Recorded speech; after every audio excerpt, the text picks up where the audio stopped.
What's up, guys? It is Jay Beebs here, and welcome to another episode of the Cambridge United Road to Glory on FIFA 18. If you remember, last season was the worst season I've ever had in a Road to Glory. We barely avoided relegation, and for the first time ever at the end of a season in my, I think, even FIFA career, I've lost more games than I've won, and I've allowed more goals than I've scored. So obviously this is not good. So got to figure out a way to change that this season.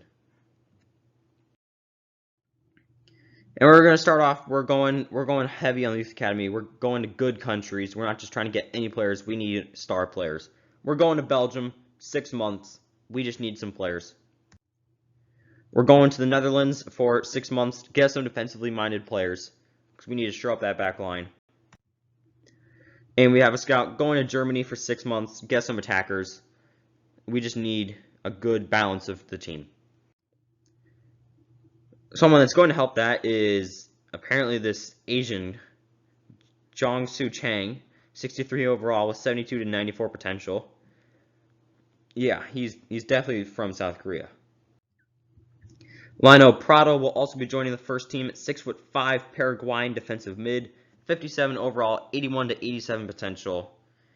Won't be a good immediate player, but send him out on loan a couple of times. Who knows? Nagasuka will also be joining the first team. Japanese attacking left wing, 58 overall, 78 to 94 potential. And he's 6 foot. That's definitely going to help him, as we don't really have much height other than a bell. So, who knows? Yong Soo Hung will also be joining the first team, 84 to 90 potential, 46 overall. He's a work in progress, but I think when the finished product is there, it'll be very good. So I have decided to sell Giovanni Brown. He's going to Ipswich. I don't like to do this. Giovanni Brown is one of the players I like most at the club, but he doesn't start anymore. He's no longer good enough, and we just got to keep things moving. And we now have our first game of the season against Rochdale. They are playing a 5-2-1-2. This could be an issue because for some reason I struggle against 5-backs. But we are playing 4-2-3-1 narrow. Peacock Farrell's the keeper, Martin and Morris center backs, Wright and Tang outside backs, Hill, McGuinness defensive mids, Byrne, Walsh, Ferreira make up the midfield, and Bell is the leading man. Here are the highlights. On. The cross is long towards the back post. Right from the kickoff. They look like scoring. They have now. Shot. The shot's on. Beautifully guided past the goalkeeper.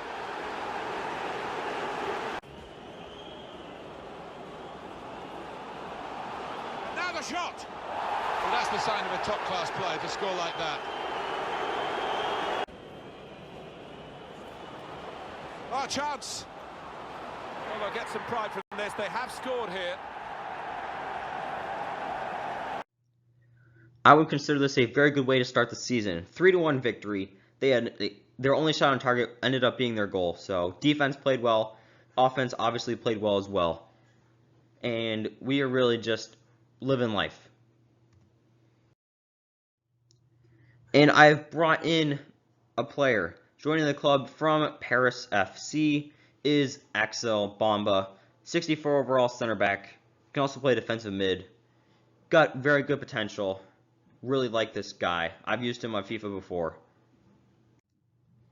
And obviously, to make room for that, I did have to sell a player, and that player was Greg Taylor. He's going to Shrewsbury for $250,000. Sorry, Greg, but it just had to happen.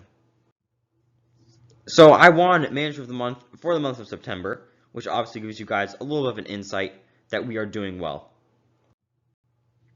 Renato Pereira will be joining the first team. Brazilian center mid, 18 years old, 56 overall, 81 to 87 potential. I don't think he'll ever amount to anything, but I could be wrong.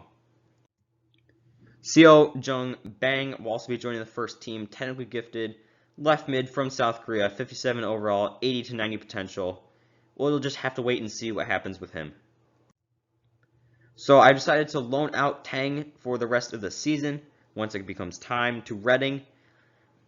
Even though he has been a constant starter for us, been trying out some different players at that left back spot, and he does not start anymore. But we have bad news. Marcus Morris has torn his MCL. He's going to be out for the next 2 months. This is not good, as he is our starting center back. So we'll definitely have to hope the Youth Academy brings us in some good replacements. Ciaran Dillon will be going on a 1-year loan move to Grimsby Town once the transfer window opens. He doesn't start anymore, and obviously, as you guys saw, the outside mid department is just getting full of very good players. So gonna have to end up loaning out a lot of them. But we got a big game now, as we are hosting Plymouth Argyle in the FA Cup. We are playing the same thing we always do, the same 4-2-3-1 narrow. Lou is starting at that left back spot, Bamba is at that other center back spot, and the rest of the team is the same as always. Plymouth Argyle are playing a 4-4-1-1. I think they'll be very easy to beat as long as we just don't let them play into their striker. Here are the highlights. The decider should be. Well, it's great. It's late, and it might well suit them. Well, they didn't play into their striker, but at the same time, we didn't play into ours. And conceding a goal that late didn't really give us a chance to get an equalizer. It's a tough loss, but that just means we can focus on the league and hopefully do better there. Also in that game, we had a player go down in Min Jung Choi. He tore his hamstring, and he is going to be out for the next 6 weeks. So in the league, we're currently in 4th. Compared to being in 24th at this time last season, we've completely flipped the script. We're doing well. We're 3 points off of automatic promotion. I think we might be in the championship next season. As long as things go as well as they have, we might be a championship club next year. So yeah, obviously, you guys have to watch the next episode. If it's not out yet, I'm sorry, but subscribe so you can see when it comes out. But if it's already out, go ahead and watch that. Because next season, the next half of the season, we're figuring out if we're going to be in League 1 next year or if we're going to be in the championship. Either way, it's going to be interesting, regardless. But we love the uncertainty. It's what makes these Road to Glories pretty fun. And I honestly just can't wait. Make sure you guys subscribe if you enjoyed. And it is J Beebs signing off.